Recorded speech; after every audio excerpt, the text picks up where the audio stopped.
Mae pawb yn gweud mae bita'n iachus yn anodd ac yn ddrud. Ond dyw e ddim yn wir. Edrychwch ar hwn. Pob tro fi'n mynd i'r siops, fi wastad yn un siŵr fi'n prynu tins. So, am mwy na un reswm, mae'r chopped tomatoes, os mae ci gyda chi gytre a mae eisiau sos rili gloi gyda chi, maen nhw wastad yn y cwbwrdd. So, chi'n taflu rhywun mewn, tymach o mix herb, a voilà, mae sos gyda ti'n barod. Pam fi'n neud hwn?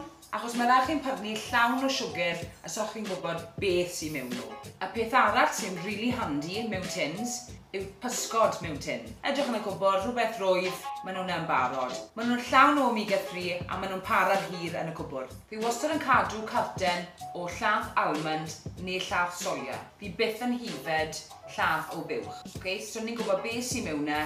Rhys gyda carten, mae gyd yr explainer ar y cefen. Ti'n gallu cael ei gyda te neu coffi neu gyda'r cereal chi yn y bore neu yn y prynawn.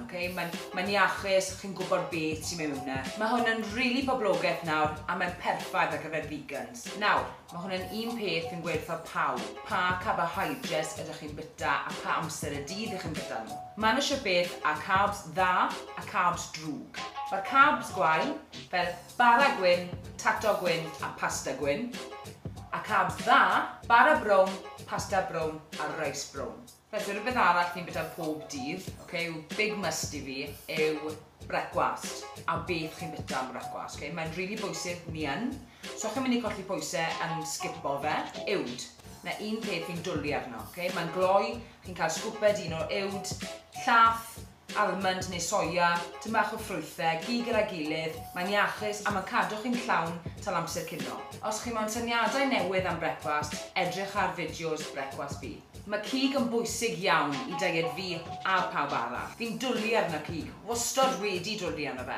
Ond nawr, fi wedi ffindo cwôn. Ti'n gallu coginio cwôn, yr un peth a ti gallu y cig iawn, ond mae'n aros lot yn wella. So os ti'n mynd i gwaith a chi wedi prepo gyd o bwyty fel fi yn pob dydd, mae'n dwymo lot yn neisach. Mae'n tasto'n lyflu, mae'n rili rwydd. A mae bolognese iachus, chi'n neud chili iachus. Peidiwch a ofni mynd am cwôn hefyd. Mae llysiau yn bwysig iawn i wneud siŵr mae popeth yn tasto'n blasus iawn. Mae mwy na un ffordd o bita hwn. So ffordd un gallwch chi wneud, gallwch chi berwi nhw, neu beth y fi'n wneud yw rhoi popeth yn y steamer. Mae pethau fel hyn i chi prynu nawr. So fel broccoli rice neu cauliflower rice. So na gyd chi'n wneud, cwpl o funudau yn y microwave, a voilà! A un beth clyfar iawn chi'n wneud nawr, i wneud pizza bases gyda cauliflower rice. Dwy o llysiau ffefryd fi yw spinach a broccoli, achos nhw'n llawn haearn a maen nhw'n helpu ffeitio cancer. I safio arian pryd i chi'n siopa yn fwyd iach, dyma cwbl o tips i chi. Tip 1. Peidiwch â phrynu gormod. Stico i'r shopping list. Tip 2. Gwnewch fwyd eich hunan. Tip 3. Aroswch chi ffwrdd o'r snacks a ready meals. Tip 4. Dim lotions, siocled na crisps. Maen nhw'n wael chi a maen nhw'n ddrud. Tip 5. Chwilwch am fargynt mewn nifer o siopau. Dyw bita'n iach ddim yn anodd nac yn ddrud. Oddi wrth fi, Caris Hedd, cadwch yn iachus, cadwch yn hapus, cadwch yn gryf.